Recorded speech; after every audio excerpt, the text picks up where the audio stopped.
Voilà. C'est bon, tu m'entends? Oui, je t'entends, c'est bon, on peut y OK. aller. Donc, bonsoir, comme d'habitude, à ce rendez-vous qui est devenu hebdomadaire et régulier. Aujourd'hui, on va continuer une deuxième interview avec notre professeur Jacques Vigne sur son livre Guérir l'anxiété. On a eu une première interview et voici le deuxième, aujourd'hui un peu plus général. Comme question. Mais avant de commencer notre interrogatoire, on va lui donner la parole pour nous guider dans une méditation dans le même thème de ce livre. Voilà, à vous la parole. Donc, on va commencer par une bonne vingtaine de minutes de méditation donc sur comment convertir l'anxiété. Donc, on va faire la méditation du vase et puis la méditation de la ligne antérieure de l'anxiété qui s'ouvre en éventail, comme les bras d'Avalokiteshvara. Donc, c'est une méditation toute simple et qui permet vraiment de sentir cette transformation de l'énergie d'anxiété en énergie, on pourrait dire, de charité, de bienveillance. Donc, on commence par la respiration du vase. Elle est connue, elle a beaucoup à voir avec la métabolisation de l'anxiété. Et on va la reprendre pour ceux qui viennent au séminaire depuis longtemps. Peut-être pour d'autres, ce sera une découverte. Et comme bon, cette émission va passer sur YouTube, on sait bien que pour le grand public, ils entendent parler précisément de cette méditation du vase. Donc déjà au niveau du nom, le vase, c'est Kuma en sanskrit et c'est passé dans le bouddhisme tibétain sous le même nom, donc méditation du vase. Et c'est une méditation qu'on fait pendant la Kumbh Mela, les pèlerins qui sont 30 millions, c'est quand même pas, c'est le plus grand pèlerinage du monde, régulièrement, rituellement, doivent faire la respiration du vase et qui ancre, qui amène l'énergie dans le hara et qui permet de dissoudre l'anxiété quand on la fait correctement. Et donc, on va commencer par le Aum, qui déjà est une forme de dissolution de l'anxiété dans le grand espace sonore. Et puis après, je vais vous donner les explications pour la respiration du vase. Et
maintenant, on continue un petit peu avec le home subtil, toujours ce son qui est capable de détruire les souffrances.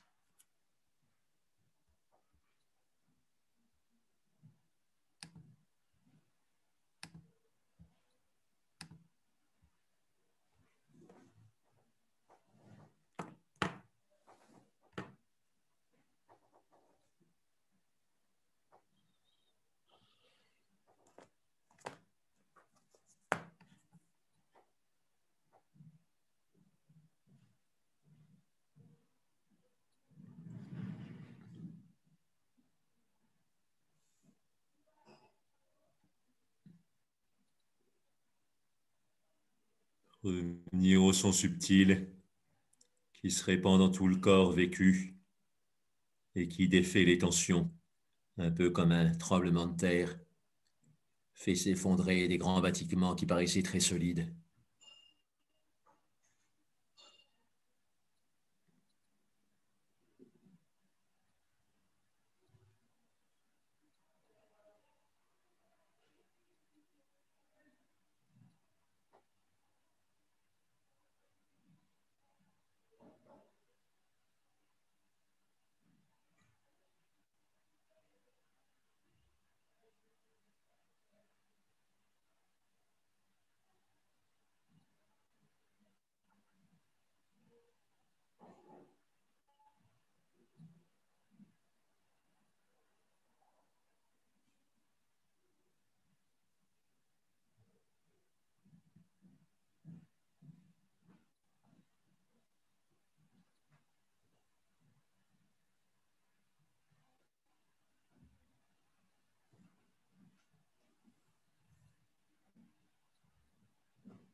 Maintenant, sur l'inspiration, on sent les tensions du visage, de la mâchoire, du cou, des épaules qui descendent vers le hara comme si on ratissait des feuilles mortes. Quand on est poumon plein, on allume le tas de feuilles mortes comme si c'était au fond du jardin, mais c'était au hara, dans l'abdomen. Et sur l'expiration, on sent ce feu de joie qui se répand sous forme de chaleur et de lumière dans toutes les cellules du corps. Donc, toute la méditation du vase tient en un cycle respiratoire, puis après on le répète.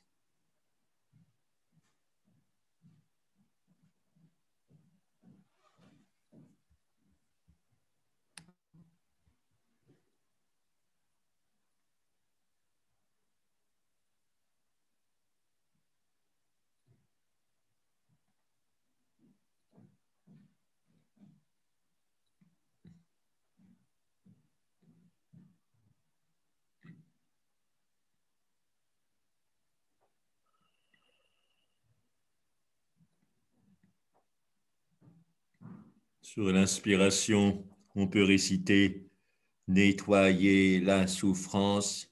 Sur l'expiration, vigilance, bienveillance. Et comme d'habitude, les battements de cœur expiratoires sont un peu plus lents que les battements de cœur inspiratoires.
Quand on fait l'expansion sur l'expiration,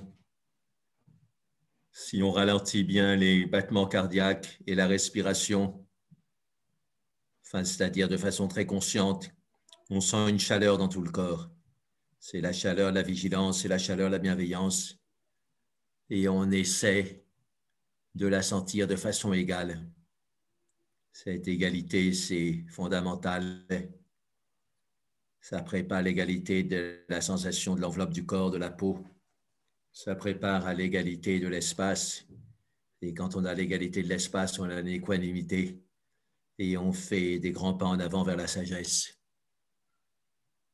Donc, quand on dit de répandre la lumière et la chaleur dans le corps, c'est sur toute la surface du corps.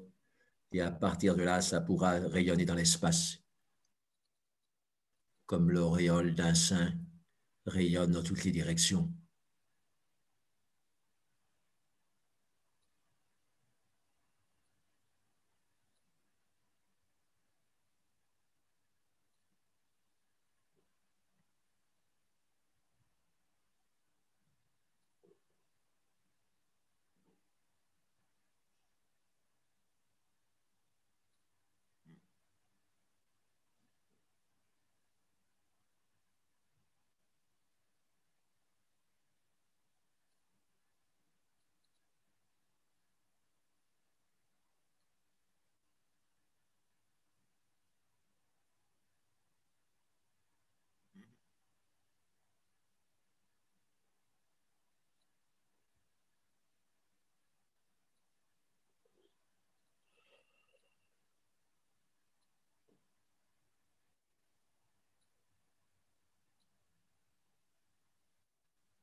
Comme d'habitude, retrouver un rythme naturel au début dans ces kriyas, exercices de méditation guidée bien précis.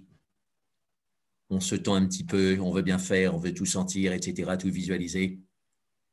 Mais en revenant au souffle naturel, tout en gardant l'exercice, on rend l'exercice plus naturel.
Dépasser l'anxiété, c'est beaucoup lié au développement de la non-peur.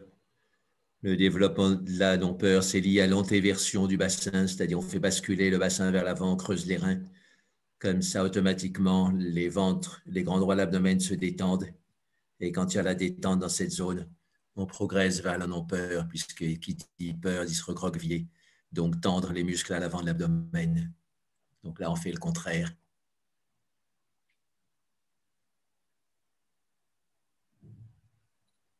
Il y a deux triangles au niveau du périnée. Le triangle antérieur entre les deux ischions et le pubis, c'est celui où il faut mettre le centre de gravité quand on médite. Et il y a le triangle postérieur où il y a le centre de gravité fuit quand on se recroqueville avec la peur. Donc, bien penser à ces deux centres de gravité et être dans le centre de gravité du triangle antérieur entre les deux ischions et le pubis, c'est-à-dire l'antéversion du bassin. On pourrait dire pour une bonne méditation, il ne s'agit pas d'être introverti ou extraverti, il faut être antéverti avec le bassin. Donc avoir le centre de gravité un petit peu à l'avant. Tout est plus stable. Le courage se dresse comme le cobra de la Kundalini dans l'axe central.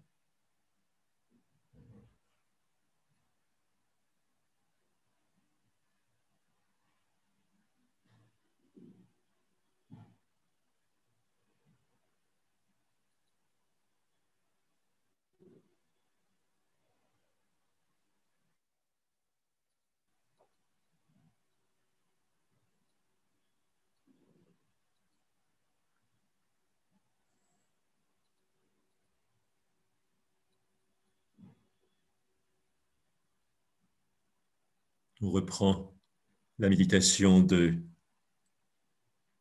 du vase avec la petite phrase « Nettoyer la souffrance ».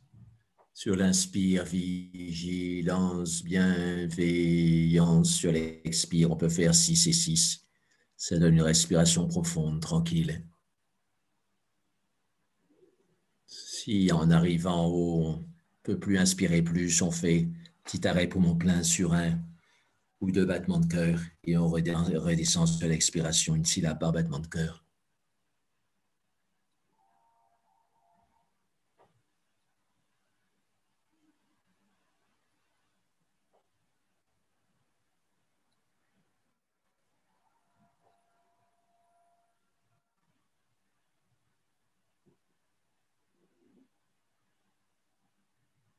C'est comme si l'inspiration montait presque verticale et l'expiration descendait en pente plus douce.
Maintenant, on fait un petit peu la même méditation avec les yeux ouverts.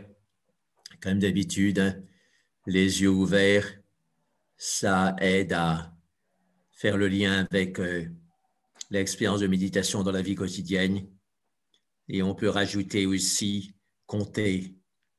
Par exemple, on compte 7 cycles respiratoires pour être sûr qu'on n'a pas l'esprit ailleurs avec la petite formule. Donc, nettoyer la souffrance, vigilance, bienveillance, 7 fois.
Maintenant, la pratique sur la ligne médiane antérieure qui relie les nœuds de l'anxiété.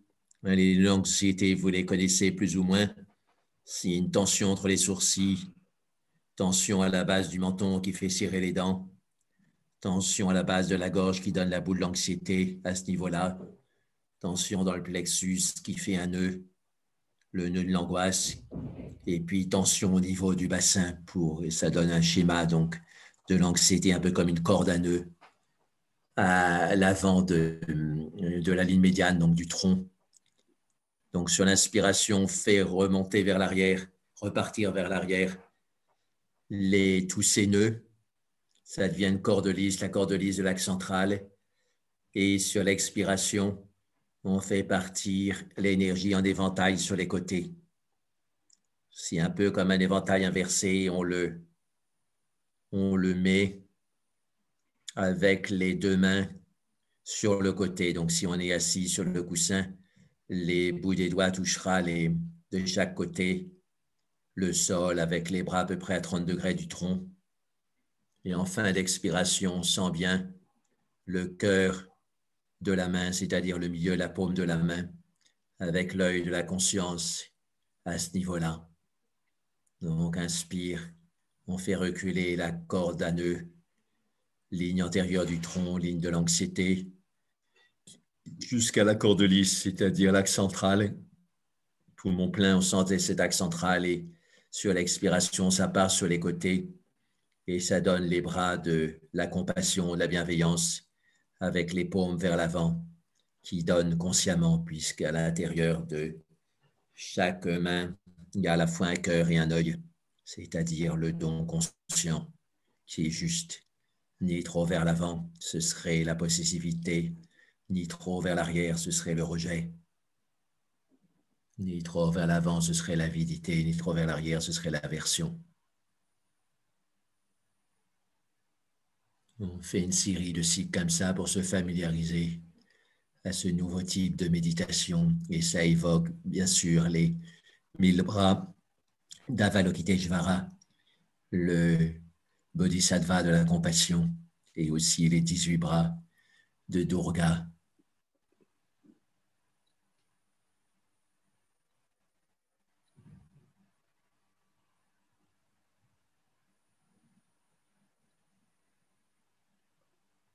Comme d'habitude, il y a l'antéversion du bassin, le creux dans les reins. Et au-dessus, le tronc n'est ni trop en avant, ni trop en arrière, pour les raisons qu'on vient de dire.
On peut associer cette méditation, si l'on veut, avec la respiration apaisante, la cohérence cardiaque. 4 battements de cœur sur l'inspire, un battement de cœur poumon plein. Ça peut être par exemple de la souffrance, Om. Et puis ensuite, ou alors on peut dire A. Et puis sur l'expiration, la bienveillance. Donc, de la souffrance, ça fait 4. Poumon plein, on dit A. Et sur l'expiration, la bienveillance, ça fait 4 de nouveau. On peut marquer l'arrêt poumon vide avec un home et on reprend de la souffrance à la bienveillance.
Maintenant, on continue la même méditation, les yeux ouverts. Et on peut compter jusqu'à 7 de nouveau pour être sûr qu'on est dedans.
Voilà, on peut terminer par le home. Oh.